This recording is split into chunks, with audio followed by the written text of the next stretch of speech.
Ça, mon Tom? Tu dis bonjour. Fais les prélèvements, tu les as envoyés ou pas? Je les ai envoyés au LAT, c'est bon. Au LAT? C'est parti, ouais. T'as les réponses quand? Dans 3 jours, je crois. 3 jours. Maréchal des logiciels Émeric Billot et je suis enquêteur en brigade. Quand j'arrive, on voit des corps, on a des odeurs, on a des bruits.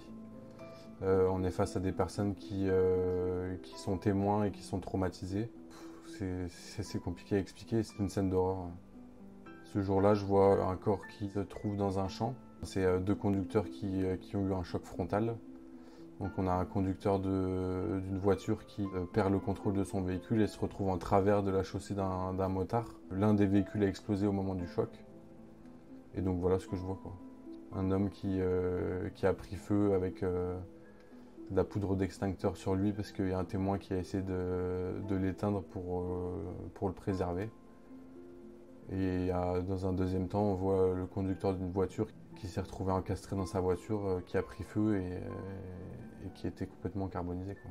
On arrive à comprendre la position de son corps grâce aux os de son bassin qu'on aperçoit, quoi. Le conducteur de la moto, on avait trouvé, malgré le fait qu'il ait pris feu, on avait trouvé des documents d'identité qui étaient en partie intacts. Donc du coup, on est obligé d'engager des patrouilles pour se rendre à ces adresses, pour qu'ils puissent interroger les familles qui vont être détruites par l'annonce. Et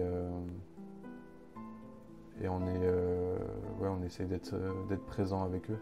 On n'est jamais vraiment formé pour ça, mais pour le coup, on se met à la place des gens.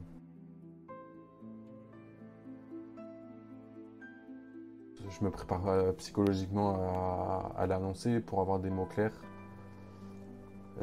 J'utilise des mots qui sont froids peut-être, mais qui sont très compréhensibles. Par exemple, tout simplement, votre mari est décédé. Et on se retrouve face à la personne. On n'est pas à l'aise, on a peur de sa réaction.